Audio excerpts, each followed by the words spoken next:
ఏమని వ్రాయబడి ఉందమ్మా? ఎవరంట మనల్ని కాపాడేది? యెహోవా కూడా మనలను కాపాడేవాడు అని వ్రాయబడి ఉందా? యెహోవా కూడా అంటే వేరే వారు కూడా ఉన్నారు, వారితో పాటు ఈయన కూడా ఉన్నాడు. ఇక్కడ వ్రాయబడిన మాట ఏంటి అంటే, ఏమని వ్రాయబడి ఉంది? యెహోవాయే, ఆయనే, ఇక ఎవరు లేరు.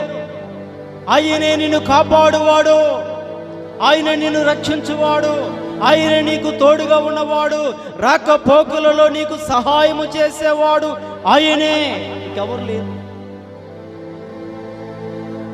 ఆయన సహాయము ఎవరి వలన దొరుకుతుంది, ఎవరి ద్వారా వస్తుందంటే ఆయన ద్వారానే మనకు సహాయము వస్తూ ఉంది.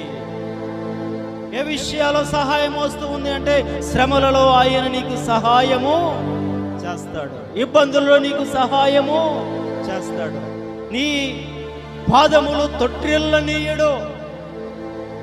అలాగని ఆయన నిన్ను కాపాడుటకు కునుకడు, నిదురపోడు.